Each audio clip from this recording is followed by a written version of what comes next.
Welcome to Nasdaq Trade Talks. I'm Jill Malandrino, global markets reporter at Nasdaq. We joined with Louis Black, CEO of Almonty Industries, and Joe Cavatoni, market strategist with North America at the World Gold Council. We're here to discuss AI's impact on demand for metals and accessibility to obtain these resources. It is great to have the both of you with us. Welcome to MarketSite, welcome to Trade Talks. And Louis, let's take a step back for a moment here before we get into the demand structure. Let's talk about the global metals market structure. Give us an overview so we can have some context in terms of where the key areas are. Well, I think that we've seen definitely an imbalance as to where items are now produced. And this has happened over the last generation. This hasn't been anything new. And I think that governments are looking at the fact that procurement is becoming more and more difficult. And it's not just because it's becoming more scarce, but also there's geopolitics involved. Supply chains can now be weaponized.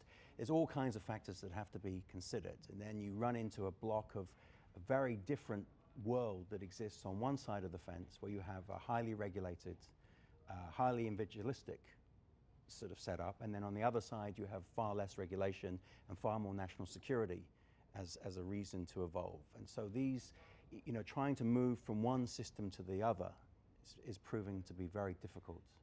For the market generally. And when we think about these types of resources, these are industrial resources when we think about tungsten as an example. So, phones and semiconductors and things that we take for granted every day. This all has to come from somewhere. It's not just, an AI generated thing and here's your phone. No, I mean, a lot of the critical metals cross over through industrial into technology. So they're across every part of the economy. Maybe only a little piece of it, but without it, you can't finish the product. So, yes, I think people don't really understand in many ways that every single thing around them depends on a supply chain that can feed this growth. Yeah, and we saw that during COVID, right? When we had the Yes. supply chain constriction, so it's a more recent memory that we can relate to. But Joe, gold is a little bit different in terms it's not necessarily used for industrial purposes relative to some of these other resources.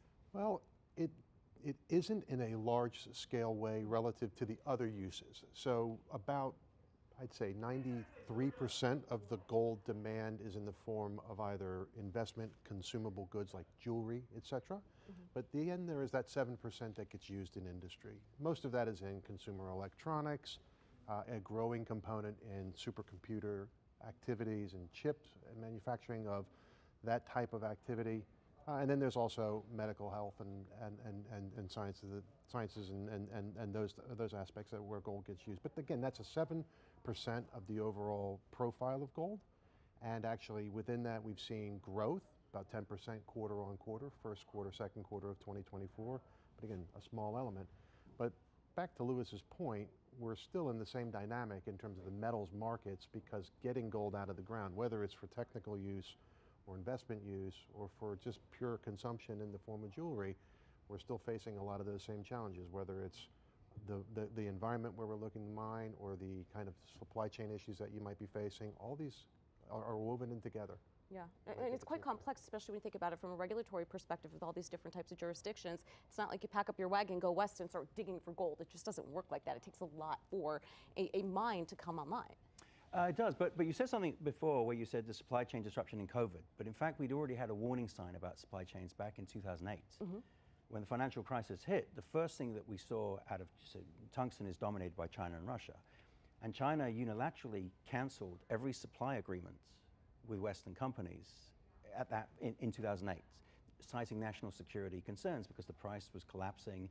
They didn't know what the future held. And it sent a warning message out to say, well, my customers, to say, well, wait a minute, this is how vulnerable we are to a supply chain. And then things started to recover and the economy picked up and everyone sort of got comfortable again with how it was. Oh, it won't happen again. But then COVID sort of reminded us that we're very vulnerable to this. So it's almost a blessing and a curse when you're considered an essential resource, right? And because those vulnerabilities are exposed, and of course these things kind of happen every 10 to 15 years, but I can understand why that would be. See, our dynamic in 2008 was quite different. Our dynamic was that we were plentiful, we were available, we were actually used as a backstop for many sovereigns to actually defend themselves in terms of markets that were cratering around them. But during COVID, we had a much more extreme example of the supply chain impacting us. I think the futures markets, for example, traded at extreme premiums here in the US because The need for financial instruments representing the ownership of gold, have the gold physically backing it, meant that the instruments were trading at premiums because they were choked in terms of their ability to fully back. And so what was available traded higher than what was actually being pushed over to actually back the instrument. So we were much more impacted in COVID than maybe some of the other metals. Right, and it still continued to perform. Definitely performed, definitely accessed, but when you weren't able to move gold physically around, which is key and critical at the end of the day So for that gold is one of those market, assets where there is physical movement. It's not, you know, 100%. not paper traded, but electronically traded, if you will. Every time people talk about paper instruments representing ownership in gold, I cringe because it's the wrong way to think about it. It's a financial instrument that's backed by gold, like an ETF, that gives you the price performance. It's physically backed by gold. The futures are backed by the gold. They need to have the gold behind it, so they have to work that way. So it's paper in the sense that it's an instrument, but at the end of the day, it's physically backed. Yeah, those things aren't easy to carry around. They are. In other areas of the metals market, is there price volatility relative to gold, or is it more volatile? I think industrial metals are fairly more stable because they are less speculative. So therefore you have a more of a demand-supply dynamic. But because you have countries that dominate certain critical metals like China, they very much control the price of it. And this control of price is predominantly aimed at preserving market share. There's no other reason to do it. It's as long as the capital doesn't inflow into other territories because it's not attractive, you maintain your domination. And this has been a very effective tool that's been used. Right. Technically, they don't control the price, but as you have so much production, you do. Right. Well, and then you could see that becomes a geopolitical football. Then you're into a situation where you have purposefully bought the market share and discouraged other developments outside of your territory, but now you also control the game. And so you've ended up winning on both sides, because you can't open a mine in a month. This is an 8 to 10 year journey. Right. By the time you go through the permitting, the regulations, the exploration, the development, the capital in the deployment, it's a decade. Right. And so this is a decision which is outside of an election cycle. Therefore, politically, you find not an awful lot of support for something that the next guy could take credit for. Yeah, I mean, especially in regimes such as the United States, as an example, where you might not have a lifetime, a president in, as an example, because we're on a 4-year election cycle, whereas, perhaps in other countries, there might be the expectation that this regime is going to be here through the next decade. So there's a lot of 4D chess playing, is what it sounds like to me. Yeah, I would agree. I think back to the point on prices and what Lewis has said about the industrial use of certain metals, I think you're spot on, and it's actually very accurate, but quite different to what we see in the world for gold. What we see in the world for gold, because most of the consumption is in the form of financial instruments or money or savings or consumables, you see a lot more short-termism in terms of what are the factors that are going to move the price today, a lot more volatility on the shorter term. But over the long term, those factors come into play. Can the mine production grow at a greater rate than 2% per year in the gold space alone? Where is it coming from? We probably have a little bit more of a diversified source of supply than maybe some of the other metals. China, we have South America, we have African nations that are producing, we have Canadian mines, we have a lot of different diverse sources. But over time, it still takes 10, 12, 20 years to get a mine on site and get a mine up and running. So that choked supply plays into the price performance longer term. Lewis, is there an alternative form of tungsten as an example that can, I mean, we talk about alternative energy resources all the time. This is probably a very elementary question, but are there alternative forms or another resource that can be leveraged? I think that you can't substitute it, but what happened in the 50s where tungsten was actually more valuable than gold?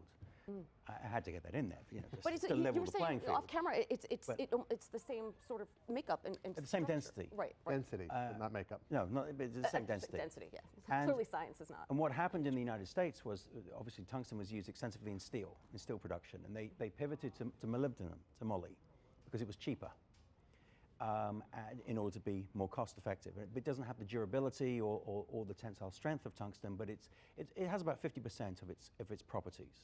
So but 50% is good. But what's happened now is that a lot of people switched to moly, and moly has ended up becoming more valuable than tungsten. And moly is actually very rarely mined independently. It's a byproduct of another production of, say, copper, most of the copper mines. So it's, metals, when you make one action, there's always a reaction. And this is ultimately what's happened with tungsten back in the 50s, but now there's no substitution if you want the durability that tungsten provides. Is moly predominantly in China as well, or is it more geographically diverse? It's more geographically diverse, but it's a byproduct. Right. When you're a byproduct, it's unpredictable in terms of supply. And what's happened recently with ESG is a lot of the open pit mines, which are mainly copper, or the copper mines are open pit, they're being forced underground because they have to comply with more environmental codes. And when you go underground, you'll be much more targeted in your copper production, you produce less byproduct. Right. So in fact, that's exacerbated the price of moly because you've now got a supply squeeze. Yeah, and that's where it's a little bit different. In gold, it sounds as if it's more geographically diverse. Absolutely, and I think that, you know, that diversity, the one market that actually we haven't seen as much growth as maybe you would expect would be the U.S. market. But I think that's a bit of a political issue, a bit of issue around permitting, and ultimately having ample supply coming from other nations around the globe.